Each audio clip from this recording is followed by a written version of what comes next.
When I was 17, I thought I had life all figured out. I went to a private school, had the newest phone, the trendiest clothes, and over 100,000 followers online. But I was also mean. Cruel, even. Especially to people who had less than me. I treated them like they didn't matter. Like him, the man at the corner of 5th and Main every day. I never knew his name, but we called him Blanket Guy. Because he always sat wrapped in an ugly, dirty blanket. One day, my friends and I walked past him, as always. We laughed, tossing a crumpled dollar into his hat and mocking him. I said, "Buy yourself a shower." He didn't respond, just looked at me with a stillness that confused me. For some reason, that moment stuck with me.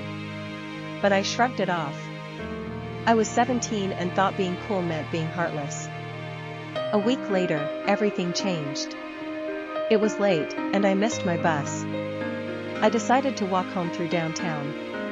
Halfway there, I noticed footsteps behind me. I looked back to see two guys following me. My heart raced as I tried to cross the street, but they did too. Then I heard one of them say, "Hey, where you headed, sweetheart?" I ran, but they were faster. Suddenly, I heard a voice.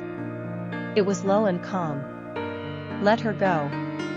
From the shadows stepped Blanket Guy, wrapped in his old blanket. The men laughed at him, but he didn't flinch. He stepped between us and raised his voice again. I said, "Let her go." His conviction made them pause. Then one cursed and shoved me forward. They ran, just like that, they were gone. I collapsed to the ground, shaking. The man knelt beside me, not saying anything at first. He took off his blanket and wrapped it around me. I was crying, not just from fear, but from shame. I whispered, "I'm sorry. I was so horrible to you." He smiled softly and said, "Doesn't matter now." I looked at him for the first time. His eyes were tired but kind. "What's your name?" I asked. "Daniel," he replied quietly. Daniel walked me all the way to my neighborhood's edge. He didn't say much. Before he turned, he handed me a folded piece of paper. "If you ever want to talk. I'm usually near the church on 6th. Then he disappeared into the night. At home, I opened the paper to find a quote, "You never really understand a person until you consider things from his point of view." I couldn't sleep that night. The next day, I skipped the coffee run. Instead, I bought breakfast and walked to the church on 6th. There he was, sitting quietly. I handed him the bag, and he smiled.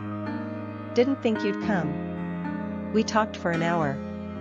The next day, and the day after that. I learned he was once a teacher, had a family that he lost in a tragic crash. Grief had taken everything but his kindness. A few weeks later, I posted about Daniel on social media. No filters, no jokes, only the truth. How I used to mock him, how he saved me, how he showed me everyone has a story if we care enough to listen.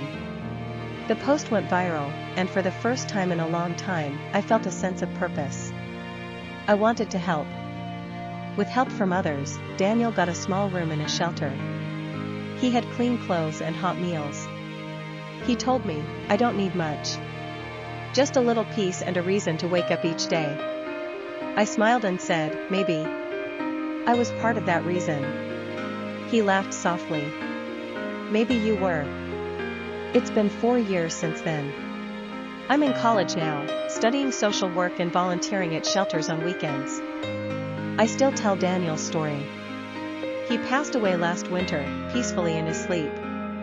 At his memorial, someone handed me an envelope with a photo of us taken during one of our talks. On the back was written, "You saved me too." I used to think that people on the streets were just them. The forgotten, the invisible. But Daniel taught me that kindness doesn't depend on wealth, titles, or homes. It depends on heart. He gave me his blanket, his time, his wisdom, and his courage. In return, I gave him a reason to believe again. Because sometimes, the person we overlook becomes the one who saves us.